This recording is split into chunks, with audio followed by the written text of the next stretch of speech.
Have you ever woken up and felt like your head was in the clouds? Well, one Tuesday, my entire house decided to take that literally. I was just making my morning coffee, still half asleep, when I noticed something odd. The birds outside my kitchen window weren't flying past anymore. They were flying asterisk under asterisk it. I peeked out, and yep, my little two-story house, complete with the porch swing and the slightly wanky mailbox, was gently drifting up into the big blue sky.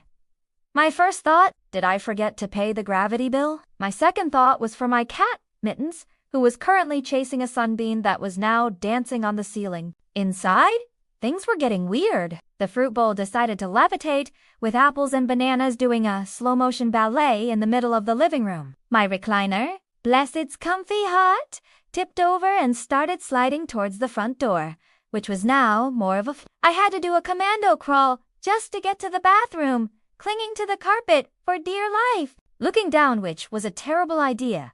By the way, I saw my neighborhood shrinking below. My neighbor, Mr. Henderson, was out mowing his lawn. He stopped, stared up, adjusted his glasses, and then just went back to mowing, as if floating houses were a weekly occurrence. Another neighbor, Mrs. Gable, was watering her prize-winning roses. She pointed her hose up at me and shouted something that sounded suspiciously like, "Get down from there. You're blocking my sun." The local kids, however, thought it was the coolest thing ever. They were all gathered on the street, pointing and cheering like I was the grand finale of a parade. The journey was surprisingly peaceful once the initial shock wore off. I floated over forests that looked like giant heads of broccoli and rivers that glittered like ribbons of tinfoil. I even waved at a pilot in a small plane who gave me a very confused thumbs up. Mittens, meanwhile, had discovered the joy of zero-gravity zoomies, bouncing off the walls like a furry pin. I managed to make a sandwich, which was a challenge involving catching bread slices as they floated by and wrestling with a jar of peanut butter that seemed determined to redecorate my ceiling. After what felt like a few hours of this airborne adventure,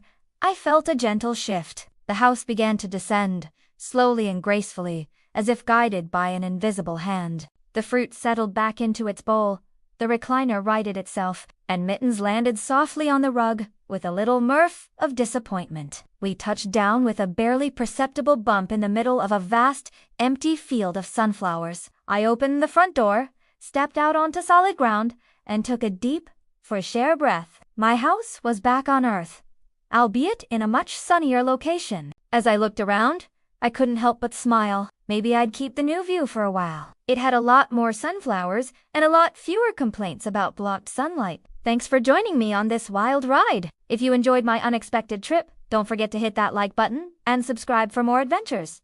Who knows where we'll end up next? See you soon!